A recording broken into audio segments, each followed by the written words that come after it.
விலங்குகளின் நடனப் போட்டி. பசுமையான காட்டில் ஒரு வருடாந்திர காட்டின் கலை விழா நடைபெறும். இந்த ஆண்டும் விலங்குகளுக்கான ஒரு பிரம்மாண்ட நடனப் போட்டி ஏற்பாடு செய்யப்பட்டது. யார் மிகவும் தனித்துவமாகவும் மகிழ்ச்சியாகவும் நடனமாடுகிறார்களோ அவர்களுக்கே காட்டின் சிறந்த நடன கலைஞர் என்ற பட்டம் கிடைக்கும் என்று நடன நீதிபதிகள் சொன்னார்கள். அனைத்து விலங்குகளும் உற்சாகமாக பங்கேற்க தயாராகினார்கள். போட்டிக்காக 3 முக்கிய போட்டியாளர்கள் தயாரானார்கள். புலி ராஜா. ராஜா மிகவும் சக்தி வாய்ந்த விலங்கு. அது தனது பலத்தை காட்டும் ஆக்ரோஷமான தாளத்துடன் கூடிய நடனத்தை பயிற்சி எடுத்து வந்தது. மற்றொன்று மயில் ராணி. காட்டின் மிகவும் அழகான பறவை. அவள் தனது கண்கவரும் தோகையை விரித்து நளினமான அசைவுகளுடன் கூடிய பாரம்பரிய நடனத்தை ஆற்று ஓரத்தில் பயிற்சி எடுத்து வந்தது. அடுத்ததாக முயல் செல்லம். சிறிய சிறுசிறுப்பான குட்டி முயல். அதற்கு பெரிய பலமோ அழகான தோகையோ இல்லை. அதனால் அது தனது வேகமான குதிப்புகளையும் வேடிக்கையான சுழல்களையும் உள்ளடக்கிய ஒரு நடனத்தை பயிற்சி எடுத்து வந்தது. போட்டி நாளும் வந்தது. நடுவர் இருக்கையில் ஆந்தை தாதா, மான் மினிஸ்டர் மற்றும் கரடி நீதிபதி அமர்ந்திருந்தனர். முதலில் புலிராஜா தன் நடனத்தை ஆரம்பித்தது.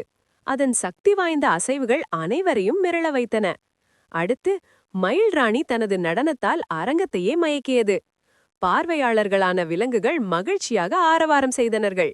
கடைசியாக முயல் செல்லம் மேடைக்கு வந்தது. சரியாக அப்போது எதிர்பாராத விதமாக கீழே இருந்த ஒரு பெரிய மரக்கிளையானது அதன் பாதையில் குறுக்கே விழுந்தது. முயல் பயந்து தயங்கியது. அதன் நடனம் வேகமான குதிப்புகளை கொண்டிருந்தது.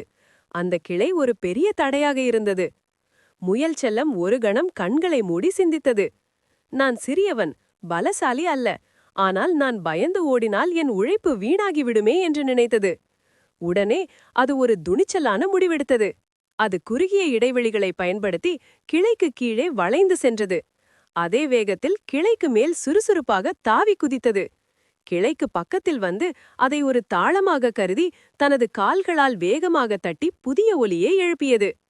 முயலின் இந்த சாமர்த்தியமான செயல் அதன் நடனத்திற்கு கூடுதல் அழகையும் எதிர்பாராத திருப்பத்தையும் கொடுத்தது. அது தடையை ஒரு புதிய நடன பகுதியாக மாற்றியது. முயல் செல்லம் தனது நடனத்தை முடித்தபோது அரங்கத்திலிருந்த விலங்குகள் அனைத்தும் மகிழ்ச்சியில் எழுந்து நின்று கைகளை தட்டினார்கள். நடுவர்கள் கூடி பேசினார்கள். புலிராஜாவின் பலத்தையும் மயில் ராணியின் அழகையும் அவர்கள் பாராட்டினார்கள். ஆனால் நடுவர் கரடி நீதிபதி எழுந்து தீர்ப்பை அறிவித்தது.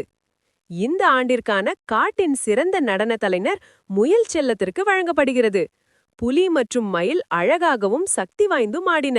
ஆனால் முயல் செல்லம் தனக்கு வந்த தடையை சவாலாக ஏற்றுக்கொண்டு அதை தன் கலையின் ஒரு பகுதியாக மாற்றியது. இதுதான் உண்மையான சாமர்த்தியம்.